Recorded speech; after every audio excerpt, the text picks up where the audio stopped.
பேரன்பிற்கும் பெருமதிப்பிற்கும் உரிய ராமலிங்கர் பணிமன்றத்தினுடைய தலைவர் டாக்டர்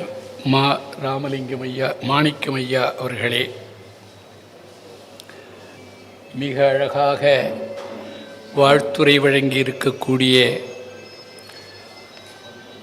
மருத்துவ பல்கலைக்கழகத்தின் மேனாள் துணைவேந்தர் டாக்டர் சுதா சேஷையன் அவர்களே, தங்கள் வருகையினால் இந்த அவையை பெருமைப்படுத்தி கொண்டிருக்கக்கூடிய நீதியரசர் ஜெகதீசன் ஐயா அவர்களே, ராஜாமணி தம்பதியர்களே, பெருமதிப்பிற்குரிய சிற்பி அவர்களே, திரு ஞானப்பிரகாசம் அவர்களே, அருமை சகோதரி திருமதி வாசுகி கண்ணப்பன் அவர்களே,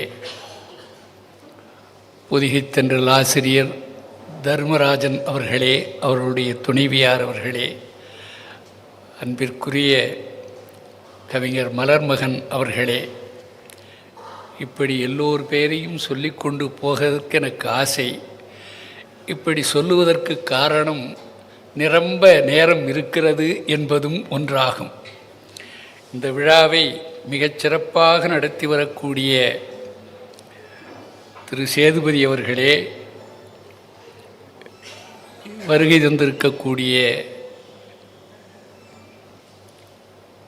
தமிழ் வளர்ச்சித்துறையினுடைய இயக்குனர் ஔவை அருள் அவர்களே, இதற்கு பின்னே இருந்து கொண்டு எல்லா ஏற்பாடுகளையும் செய்யக்கூடிய திரு ரவீந்திரன் அவர்களே, சிவாலயம் மோகன் அவர்களே, திரு பாலசீனிவாசன் அவர்களே, சன்மார்க்க சங்கத்தின் உறுப்பினர்களாக இருக்கக்கூடிய அவையில் இருக்கக்கூடிய தாய்மார்களே, சான்றோர்களே, அனைவருக்கும் என்னுடைய நன்றி கலந்த வணக்கம். பலமுறை நான் இந்த அமைப்பில் பேசியிருக்கிறேன். முன்பெல்லாம் பாரதி விழா கூட நடந்தது. அந்த பாரதியார் விழாவிலேயும் நான் கலந்து கொண்டிருக்கிறேன். இப்பொழுது ஒரு மாற்றத்தை நான் பார்க்கிறேன். தந்தையை காட்டிலும் மகன் இன்னும் சிறப்பாக நடத்துகிறார் என்பது என்னுடைய கணிப்பு. சொல்லப்போனால் சாகித்ய அகாடமியை கூட விஞ்சக்கூடிய அளவில் பரிசுகளை வாரி வழங்கியிருக்கிறது இந்த சங்கம். மொழிபெயர்ப்புக்கு சாகித்ய அகாடமி 1 லட்சம் தான் தருகிறது. ஆனால் இவர்கள் 2 லட்சம் தருகிறார்கள். அங்கு ஒரு பரிசு தான், ஆனால் இங்கே 7 பேருக்கு பரிசு தருகிறார்கள். அப்படியானால் சாகித்ய அகாடமியை விட 7 மடங்கு சிறந்த பணியை இந்த சங்கம் நிறைவேற்றி கொண்டிருக்கிறது என்று தயங்காமல் சொல்லலாம். இது நம்முடைய அருட்செல்வர் மகாலிங்கம் ஐயா அவர்களுடைய 100 ஆண்டு நிறைவு விழா. தந்தையைப் போலவே மகனுடைய பண்புகளும் அமைந்திருப்பது மகிழ்ச்சி அளிக்கக்கூடிய ஒன்றாக இருக்கக்கூடியது. தந்தையும் பழைய நூல்களை பதிப்பதில் ஆர்வம் காட்டினார். தந்தையும் காலாராய்ச்சியில் தம்மை மறந்து ஈடுபட்டார். சமூக அக்கறையோடு பணியாற்றினார். எல்லாவற்றுக்கும் மேலாக அந்த பெருஞ்செல்வருக்கு பெருமை சேர்த்தது அவருடைய பணிவுதான். பெரியவன் தாழ்ச்சியிலே கொண்டாட்டத்திற்கு உரியது என்பார்கள். பெரிய நிலையில் இருக்கக்கூடிய இவர்கள் நம்மிடம் பழகக்கூடிய அந்த எளிமை, சௌலபியம் பிறவி குணமோ என்று எண்ணத் தோன்றுகிறது. ஒரு செய்தியை நான் முன்பும் சொல்லியிருக்கலாம், ஆனால் மீண்டும் நினைவு கூற ஆசைப்படுகிறேன். அருட்செல்வர் அவர்கள் தொல்காப்பியம் என்ற ஒரு நூலை வெளியிட்டார்கள். ராணி சீதை ஆட்சி மன்றத்தில் பாரதி விழாவில் நான் கலந்து கொண்டேன். அப்பொழுது அந்த கூட்டத்தில் நான் ஒரு செய்தியை தெரிவித்தேன். ஐயா, சொன்னால் விரோதம் இது, ஆயினும் சொல்லுவன் என்று தொடங்கினேன். நீங்கள் அடிகளாசிரியர் என்பவருக்கு 10,000 ரூபாய் பணம் தந்திருக்கிறீர்கள். அந்த 10,000 ரூபாயை கொண்டு அவர் தொல்காப்பியம் இளம்பூரணர் உரையை பதிப்பித்திருக்கிறார். அந்த பதிப்பே பரிந்துரையாக அவருக்கு தமிழ் பல்கலைக்கழகத்தில் பேராசிரியர் பணி கிடைத்தது. உங்கள் பணம் நல்ல வழியில் பயன்பட்டிருப்பதற்கு இது ஒரு சான்று. ஆனால் இப்பொழுது தொல்காப்பியம் என்ற ஒரு நூலை வெளியிட்டிருக்கிறீர்களே, இது என்ன நூல் வெளியீடா என்று கேட்டேன். அப்போ கொஞ்சம் வயசு குறைவு, அதனால் தயவுதாட்சண்யம் இல்லாமல் பேசுகிற இயல்பு இருந்தது. என்னையா, இந்த நூலின் உரைதான் போகட்டும், மாணவர்களுக்கு இதை தரலாம் என்று நினைத்து இந்த புத்தகத்தை பெற்றால் சூத்திரங்கள் திருத்தப்பட்டிருக்கின்றன, சூத்திரங்கள் இடம் மாறி அமைக்கப்பட்டிருக்கின்றன, புதிதாக ஒரு அதிகாரத்தை உருவாக்கி இருக்கிறார்கள். என்ன பதிப்பு இது? உங்கள் பணம் வீணாகக்கூடாது என்ற அக்கறையினால் இதை சொல்லுகிறேன் என்று நான் சொல்லி முடித்து விட்டேன். மேடையிலிருந்து வந்தவுடன் என்னுடைய மிகுந்த அன்பிற்கு உரியவர், நம்முடைய சன்மார்க்கியாக திகழ்ந்த எழுத்தாளர், பேர் வயதானாலும் மறந்து போச்சு, எழுத்தாளர் அவரோடே இருந்தார், பகீரதன் அவர்கள். பகீரதன் எங்கள் ஊர்க்காரர்.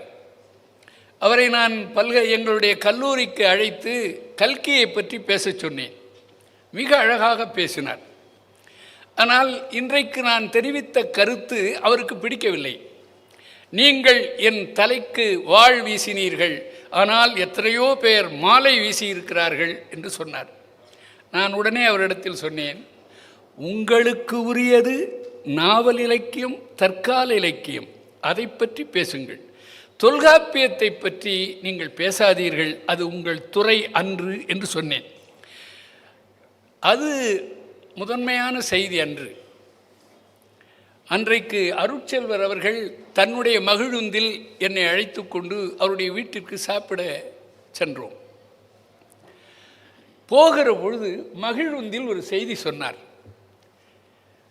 எனக்கு அந்த சமாதானம் சொல்ல வேண்டிய தேவை அவருக்கு இல்லை, என்னை புறக்கணித்திருக்கலாம்.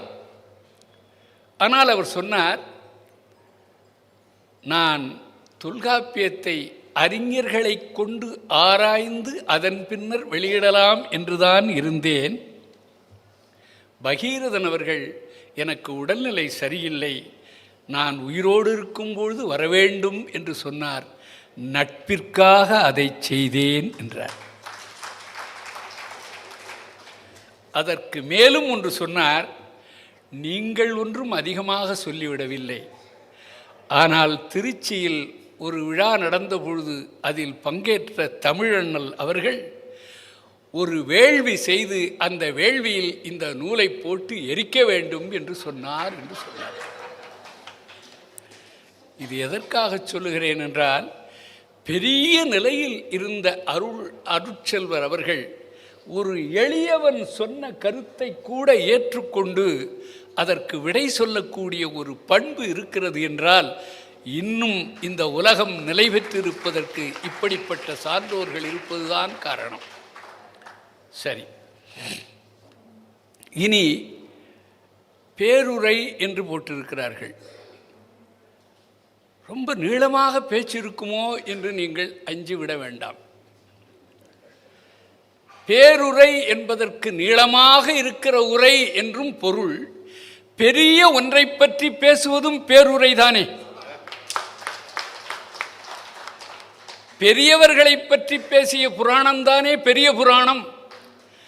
அதுபோல 200 ஆண்டுகளுக்கு முன்பு தோன்றி இன்றும் நாளையும் நினைவு கூறக்கூடிய பெரும் சிறப்பிற்குரிய ஒரு சான்றோரை, பெரியவரை பற்றி பேசுவதனால் இது பேருரை என்று நீங்கள் கொள்ள வேண்டும். தமிழ்நாட்டில் வள்ளல்கள் என்றால் 7 பேரை சொல்லுவார்கள். பாரியைச் சொல்லுவார்கள், பேகனைச் சொல்லுவார்கள், காரியைச் சொல்லுவார்கள், ஓரியைச் சொல்வார்கள், அதிகனைச் சொல்வார்கள், ஆயைச் சொல்வார்கள், நள்ளியைச் சொல்வார்கள். அவர்கள் 7 பேரும் வள்ளல்கள்.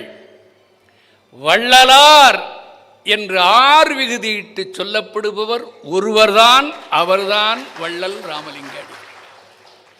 இந்த நாட்டில் வள்ளல்கள் பலர் தோன்றலாம், வள்ளலார் என்ற சிறப்புக்குரியவர் ஒருவர்தான் என்பதை நாம் உறுதியாக சொல்லலாம்.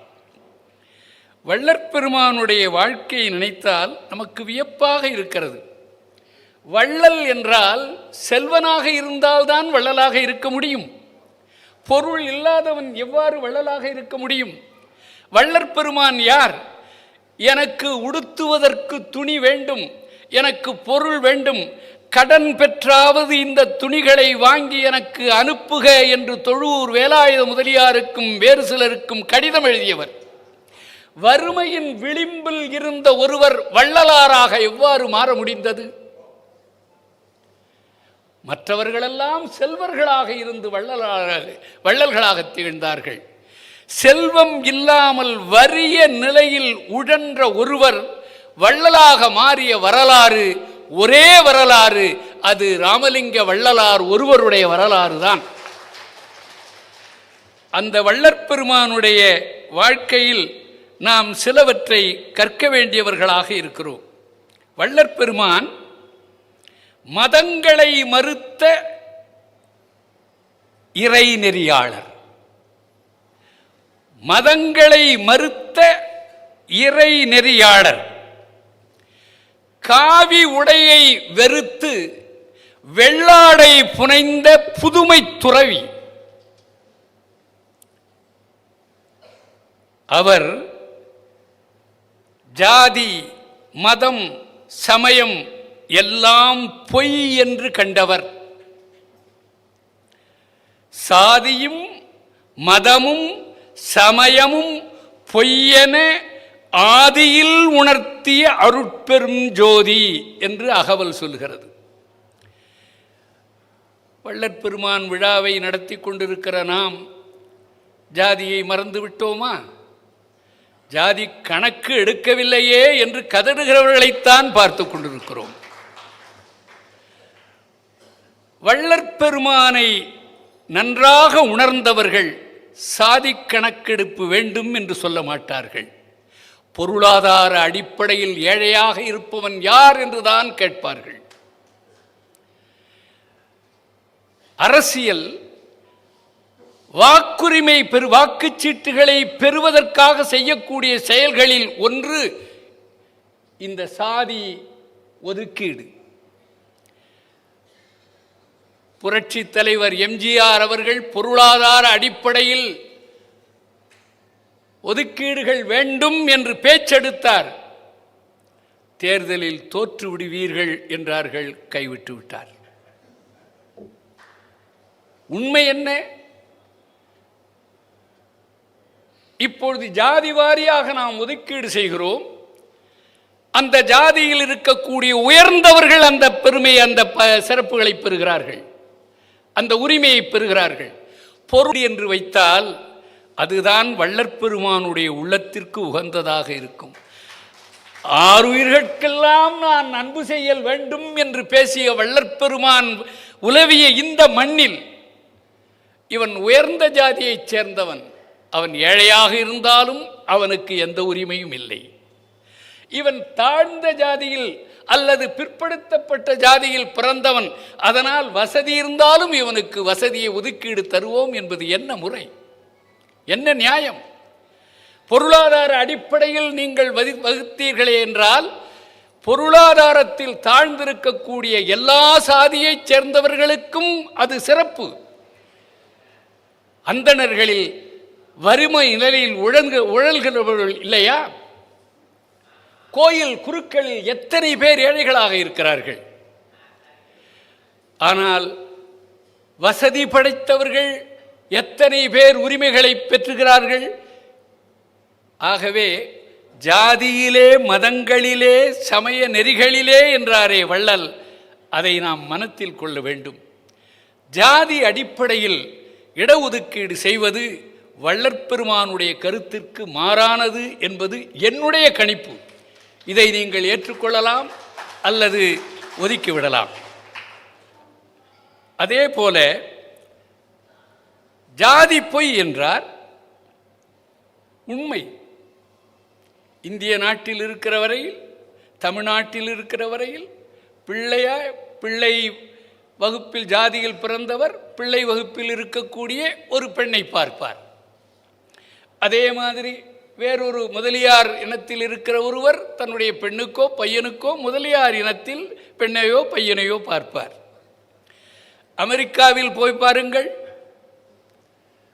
அங்கே தமிழ்நாட்டில் இருந்து போகிற ஒருவர் தமிழ்நாட்டை சார்ந்த எந்த ஜாதியாக இருந்தாலும் பரவாயில்லை, நல்லவனாக இருந்தால் போதும், நல்லவளாக இருந்தால் போதும் என்கிறார்கள்.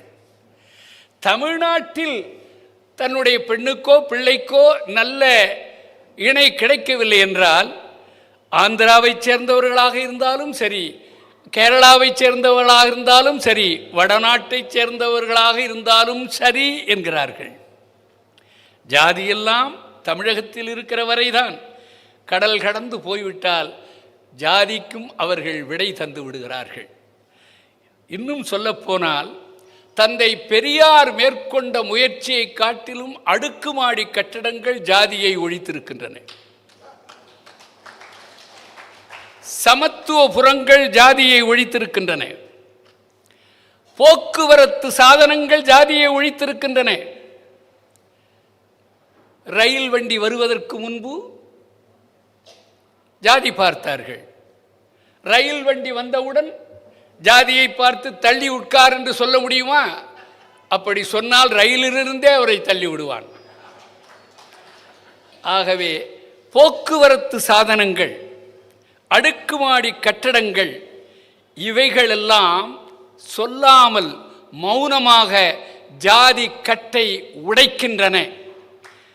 அத்தகைய அமைப்புகள் பெருகினால் ஜாதி தன்னை அறியாமல் விடைபெற்று போய்விடும் என்று நான் நம்புகிறேன்.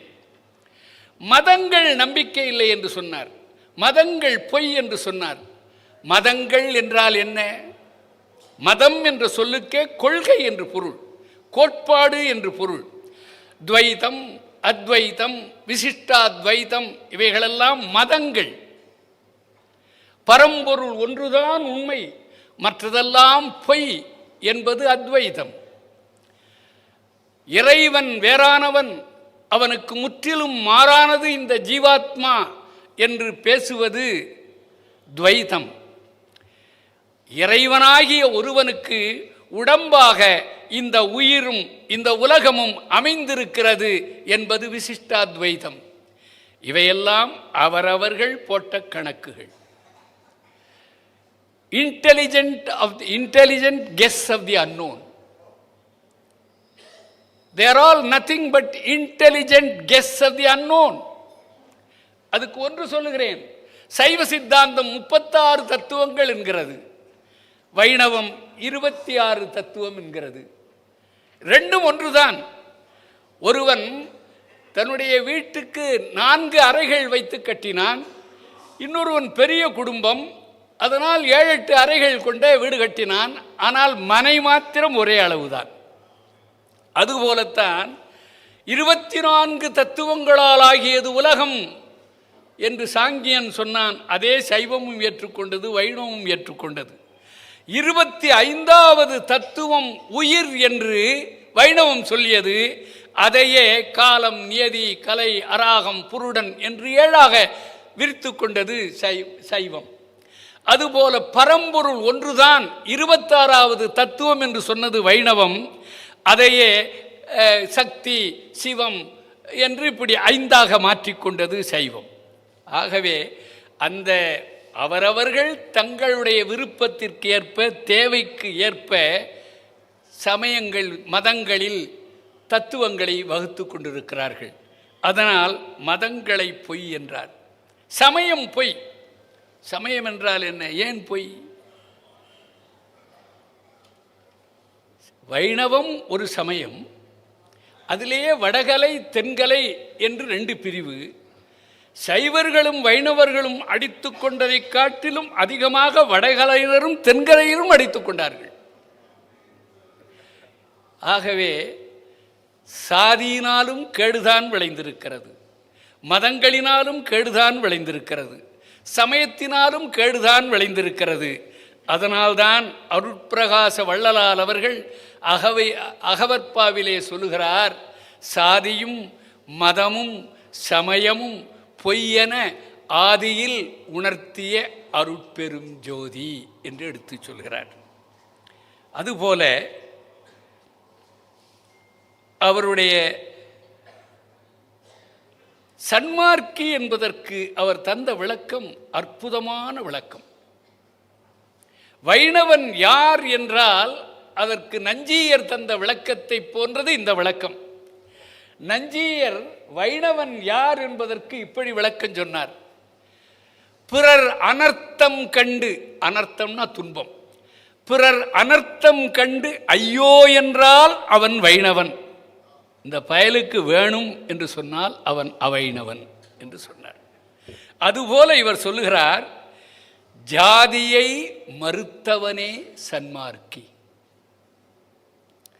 ஜாதியை மறுத்தவனே சன்மார்க்கி என்று எடுத்து சொல்கிறார். ஜாதி சங்கம் ஜாதியின் வறுமையை போக்கும், சமுதாயத்தின் வறுமையை போக்காது. சமுதாயத்தின் வறுமையை போக்க வேண்டும் என்றால் ஜாதியை கடந்து ஒரு தொண்டுள்ளம் இருக்க வேண்டும். அதனால்தான் ஜாதியிலே, மதங்களிலே, சமய நெறிகளிலே, சாத்திர சந்தடிகளிலே, கோத்திர சண்டையிலே, ஆதியிலே அபிமானித்து அலைகின்ற உலகீர், நீர் அலைந்து அலைந்து வீணே அழிதல் அழகலவே என்று எடுத்துச் சொல்கிறார். வள்ளற்பெருமான் அவர்கள் 3 அமைப்புகளை கண்டார்கள். அந்த 3 அமைப்புகள் சாலை, சங்கம், சபை எனப்படுகின்றன. சாலை உணவு தருவது, அது உடலை வளர்ப்பதற்கு. சங்கம் உள்ளத்திற்கு நல்ல செய்திகளை தருவது, கூட்டுறவு மனத்திற்கு இதமளிப்பது. அதனால் சங்கம் உள்ளத்திற்கு தேவையாக அமைந்தது. சபை உயிருக்கு தேவையான இறை உணர்வை சொல்லுகிறது. வள்ளற்பெருமான் கடவுள் இல்லை என்றா சொன்னார், கடவுள் ஒளிவடிவாக இருக்கிறான் என்று எடுத்து சொல்கிறார். அது பழமையிலிருந்து அவர் எடுத்துக்கொண்டதுதான். ஒளிவளர் விளக்கே, உலப்பிலா ஒன்றே, உணர்வு சூழ் கடந்ததோர் உணர்வே என்று 9ஆம் திருமுறையில் திருமாளிகை தேவர் சொல்கிறார். ஆதியும் அந்தமும் இல்லா அரும்பெரும் ஜோதி என்கிறார் நம்முடைய மாணிக்கவாசக பெருந்தகன். ஒளிவளர் விளக்கு என்று இறைவனுக்கு பெயர். அதனால் அவர் உடலுக்கும் உள்ளத்திற்கும் உயிருக்கும் நன்மை செய்யக்கூடிய சாலை, சங்கம், சபை என்ற 3 அமைப்புகளை கண்டார். ஆன்மீகத்திற்கென்று முதலில் சங்கம் அமைத்தவர் வள்ளற்பெருமான் தான். 1865 கருங்குழியில் அவர் சமரச சன்மார்க்க சங்கத்தை உருவாக்குகிறார். தனி மனிதனால் செய்ய முடியாது, ஒரு கூட்டம் தேவை. அதனால் ஒரு சன்மார்க்கிகள் கூட்டத்தை அவர் ஏற்படுத்தினார். அதனுடைய நோக்கம் என்ன? எல்லோரும் சன்மார்க்கிகளாக வேண்டும். நாம் எல்லோரும் நடிகர்களாக இருக்கிறோம். நமக்கு நடிகர் திலகம் என்ற பெயர் இல்லை, நடிகையர் திலகம் என்ற பெயர் இல்லை. அவர்களாவது அரிதாரம் பூசிக்கொண்டு நடித்தார்கள். நாம் அரிதாரம் பூசாமலே நடிக்கிறோம். ஒருவனை மனத்தால் ஏசிக்கொண்டிருப்போம், எதிர வருவான், ஆஹா வாங்க வாங்க வாங்க, இப்போதான் உங்களை பற்றி நினைத்து கொண்டிருக்கிறேன், உங்களுக்கு 100 வயசு என்று சொல்லுகிறோம். இதைவிட நடிப்பு என்ன இருக்கிறது? நாம் தான் பெரிய நடிகர்களாக இருக்கிறோம்.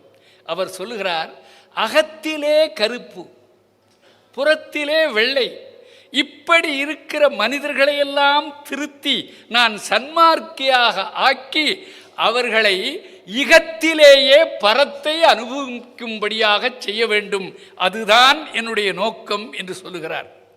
என் உயிரும் சன்மார்க்க சங்கம் தன்னை அடையச் செய்வித்தே என் மார்க்கம் என்பேன் இனி, எவ்வுயிரும் சன்மார்க்க சங்கம் தன்னை அடையச் செய்வித்தே என் மார்க்கம் காண்பேன் இனி என்கிறார். வள்ளற்பெருமானுக்கு சிறப்பு சங்கம் கண்டதால் அன்று, சபை அமைத்ததால் அன்று. எவர் ஒருவர் அடுத்தவருடைய வயிற்றை பார்க்கிறாரோ அவரைத்தான் மக்கள் நேசிப்பார்கள். எனக்கும் அரசியலுக்கும் நெடுந்தொலைவு. ஏனென்றால் எல்லோரும் ஒரே மாதிரி தான் என்பது என்னுடைய தீர்மானமான முடிவு.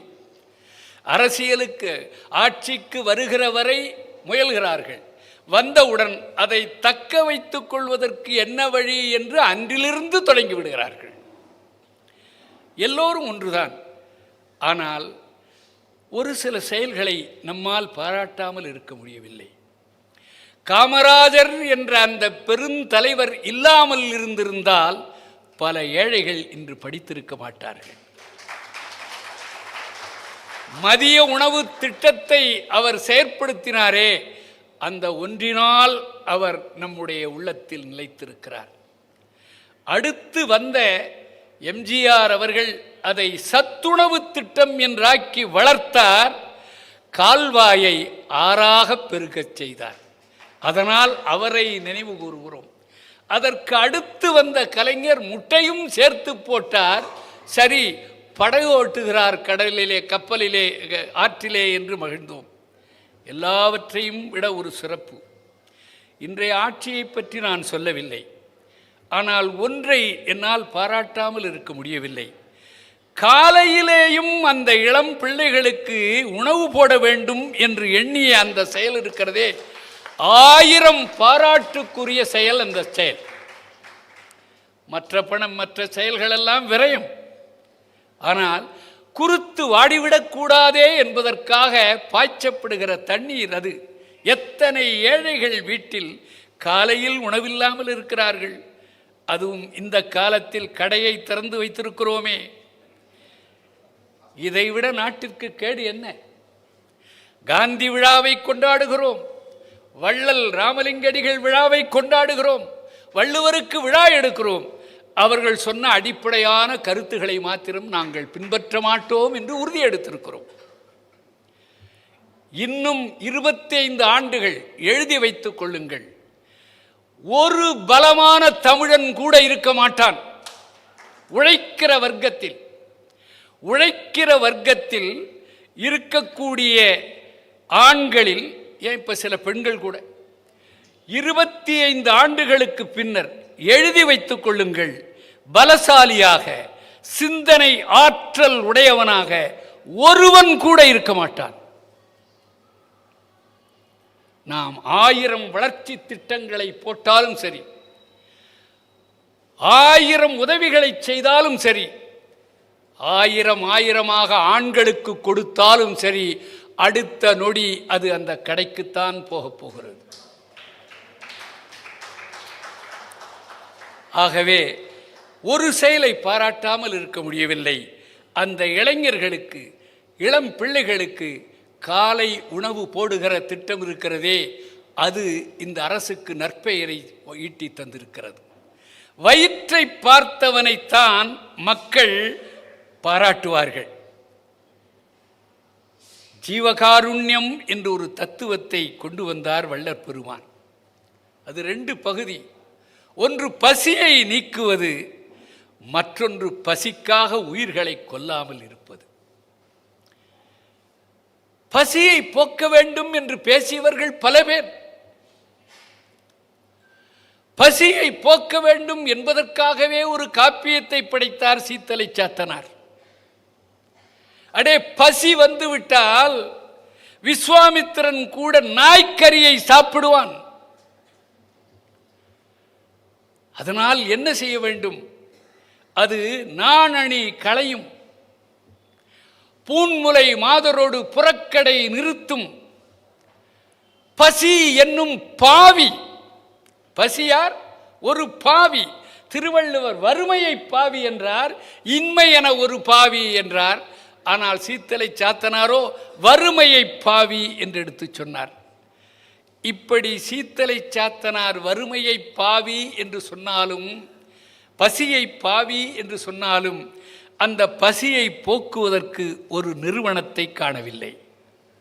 கற்பனையில் அமுத சுரபி என்ற ஒரு பாத்திரத்தை காட்டிவிட்டு போய்விட்டார். திருவள்ளுவர் பசியின் கொடுமையை பற்றி பேசினார். பொருளை எங்கே வைக்க வேண்டும் என்று தேடுகிறாயா? வங்கியில் வைக்காதே. பொருளை வைப்பதற்குரிய பாதுகாப்பு பெட்டகம் ஒன்று இருக்கிறது. அது எங்கே இருக்கிறது தெரியுமா? ஏழையின் ஒட்டிய வயிறுதான் உன் செல்வத்தை வைக்க வேண்டிய பெட்டி என்று எடுத்து சொன்னார். அற்றார் அழிபசி தீர்த்தல் ஆங்கொருவன் பெற்றான் பொருள் வைப்புழி என்று எடுத்து சொன்னார்.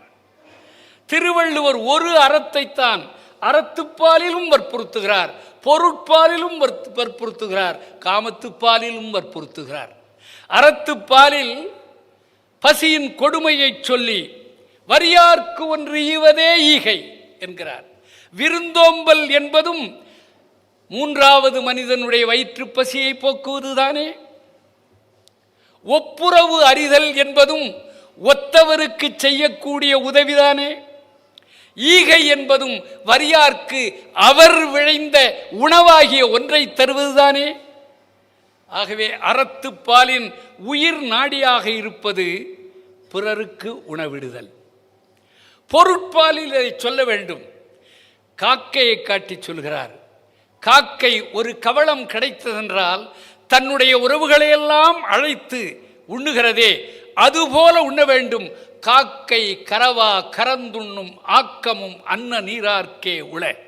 ஒரு காக்கையிடம் இருக்கக்கூடிய ஒரு பண்பு உனக்கு இருக்க வேண்டாமா என்பது போல அதை சொல்கிறார். இன்பத்து பாலிலேயும் இந்த பசி போக்குகின்ற அறத்தை வற்புறுத்த நினைக்கிறார். இன்பத்து பாலில் தலைவன் தலைவி தோழி இவர்கள்தான் இருக்கிறார்கள். அங்கே காதல்தான் பாடு பொருளாக இருக்கிறது. அங்கே எப்படி இந்த அறத்தை சொல்வது? ஓமை வாயிலாக சொல்லுகிறார். அந்த தலைவியோடு நான் கூடி பெறுகிற இன்பம் எப்படிப்பட்டது தெரியுமா? நான் ஈட்டிய செல்வத்தை கொண்டு எல்லோருக்கும் பிரித்து கொடுத்து எல்லோருக்கும் ஊட்டி நானும் உண்டு மகிழ்கிற பொழுது கிடைக்கிற இன்பத்தை போன்றது அவளிடம் நான் பெறக்கூடிய இன்பம் என்று எடுத்து சொல்கிறார். தம்மில் இருந்து தமது துண்டற்றால் அம்மா அறிவை முயக்கு என்கிறார். இப்படி வள்ளுவர் பசியினுடைய கொடுமையை எடுத்து கூறாவிட்டாலும் பசியை போக்க வேண்டும் என்ற அறத்தை எடுத்து பேசினார். ஆனால் வள்ளுவரும் இந்த பசியை போக்குவதற்கு ஏதேனும் அமைப்பை உருவாக்கினாரா என்றால் அப்படி உருவாக்கியதாக நமக்கு தெரியவில்லை. ஔவையார் பசியின் கொடுமையை பற்றி பேசினார். அதில் 10ம் போயிடும்னார். மானம், குலம், கல்வி என்றெல்லாம் அடுக்கியவர் கடைசியாக சொல்கிறார், தேனின் கசிவந்த சொல்லியர் மேல் காமுறுதல் 10ம் பசிவந்திடப் பறந்து போம் என்றார். ஔவையார் கூழுக்கு பாடியவள். அவளால் எவ்வாறு ஒரு பெரிய அமைப்பை காண முடியும்? காண முடியவில்லை.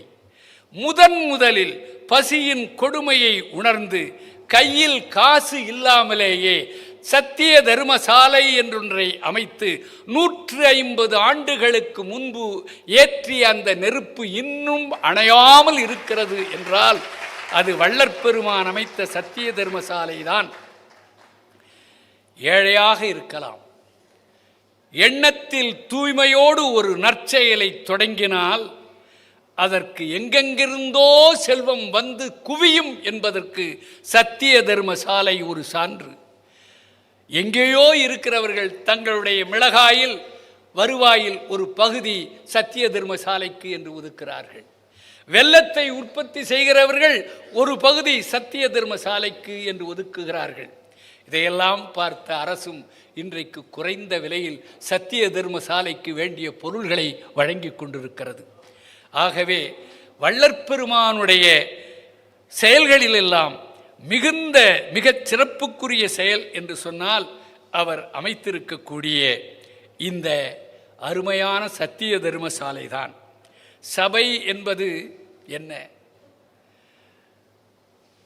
மற்றவர்கள் ஞானசம்பந்தர் இருந்த சைவத்தை வளர்த்தார், நாவுக்கரசர் இருந்த சைவத்தை வளர்த்தார், சுந்தரர் மாணிக்கவாசகர் இருந்த சைவத்தை வளர்த்தார்.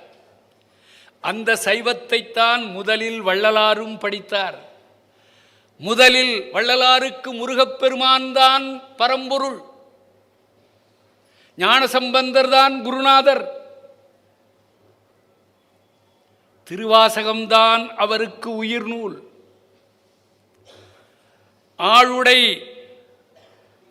ஆளுடை நம்பி அவரை பற்றி பாட்டு, ஆளுடைய அரசு அவரை பற்றி மாலை, ஆளுடைய நம்பி அவரை பற்றி மாலை, ஆளுடைய அடிகள் என்று அவரை பற்றி பாடியிருக்கிறார்.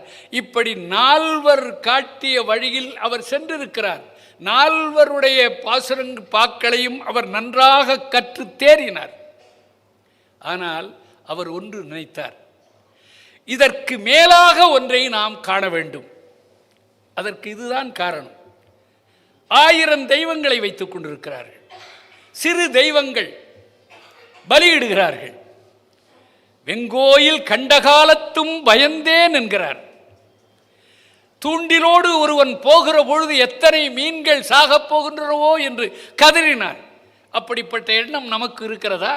அப்படிப்பட்ட உணர்வு நமக்கு உண்டாகிறதா? தீபாவளி வரப்போகிறது. ஒரு தீபாவளி நாள் அன்று தெரியாமல் காலையில் நான் நடைப்பயிற்சி மேற்கொண்டு விட்டேன். வருகிற வழியெல்லாம் பார்த்தால் ஒரே கடைகள் தான் அடுத்தடுத்து இருக்கின்றன. அங்கேயெல்லாம் இறந்து போன அல்ல கொல்லப்பட்ட ஆடுகள் தலைகீழாக தொங்கிக் கொண்டிருந்தன. தீபாவளி என்றால் ஆடுகளுக்கு திண்டாட்டம், கோழிகளுக்கு திண்டாட்டம், மனிதர்களுக்கோ கொண்டாட்டம். வள்ளற் பெருமான் ஏன் ஒரு புதிய சமயத்தை கண்டார்? இந்த பலியிடக்கூடிய வழக்கமெல்லாம் இல்லாத ஒரு சமயத்தை காண வேண்டும் என்று நினைத்தார். அப்படி அவர் கண்ட சமயத்திற்கு உரிய தெய்வமாகத்தான் சத்திய ஞான சபையில் இருக்கக்கூடிய அந்த சுடர் ஒளி திகழ்கிறது.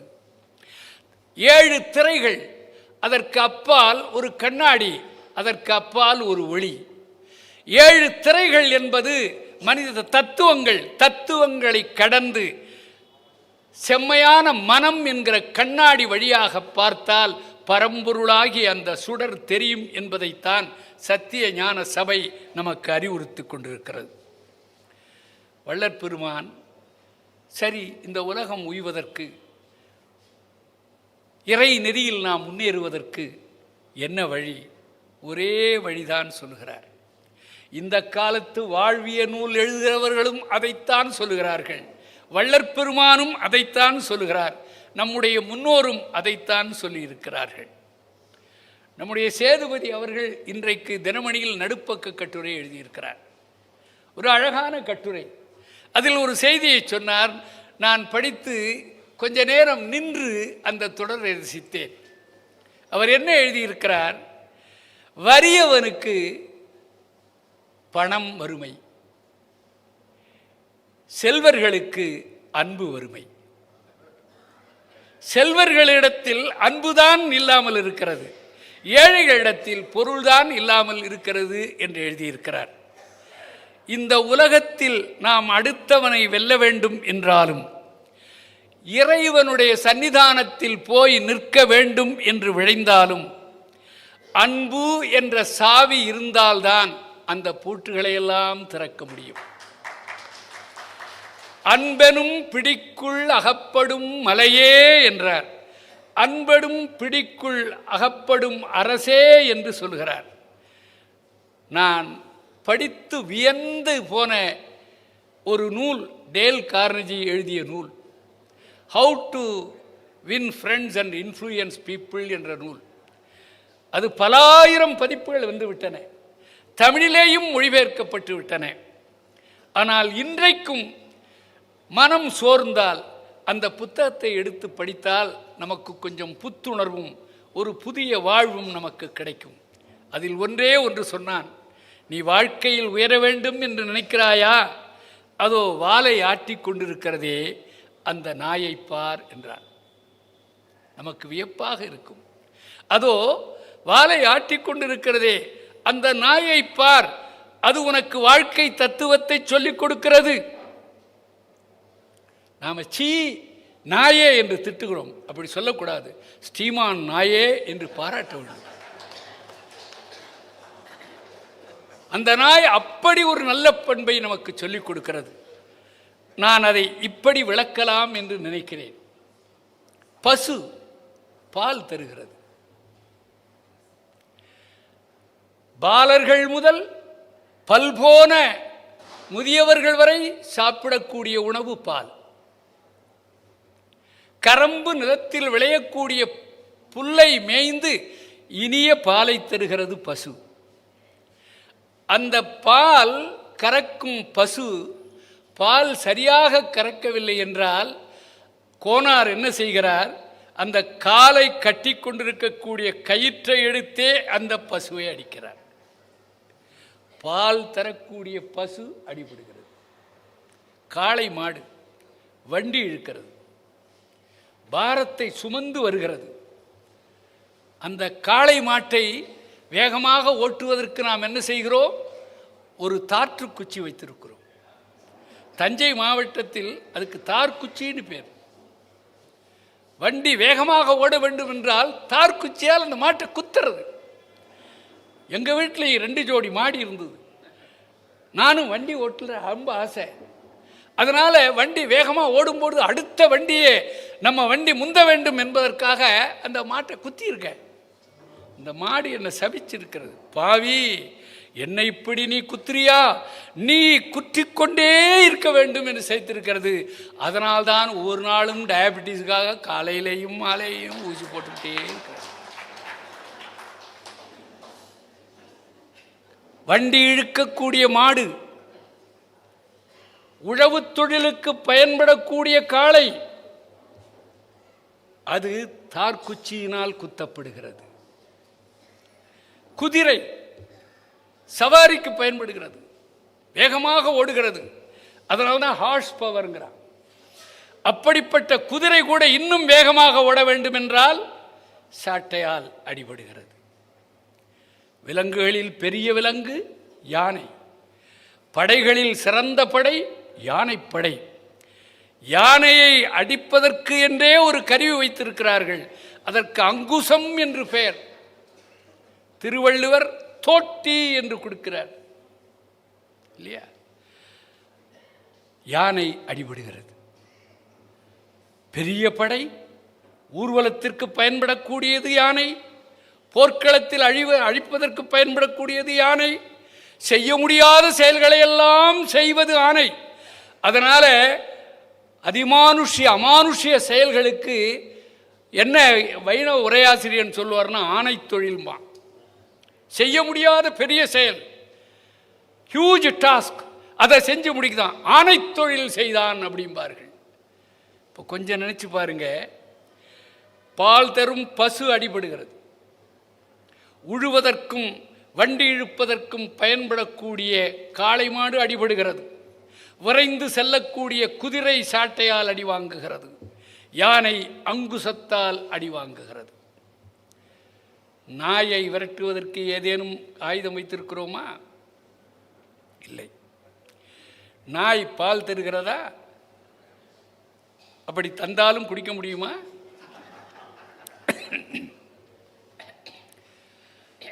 வீட்டில் நாய் வளர்க்கிறார்கள். நாயினால் என்ன பயன்? சில பேர் கேட்கலாம், நாய் வீடு காக்கும். நான் சொல்கிறது அந்த நாய் இல்லை, ஒரு பூனைக்குட்டி மாதிரி ஒரு நாய் இருக்கு இல்லையா, பாமரேனியன் என்று சொல்லுகிறோமே, அந்த நாய் வீடு காக்குமா?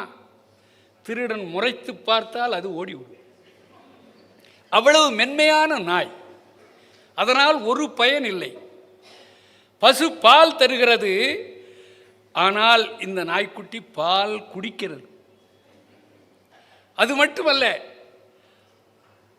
கோடி ரூபாய் போட்டு ஆடி கார் வாங்கி இருக்கிறான்.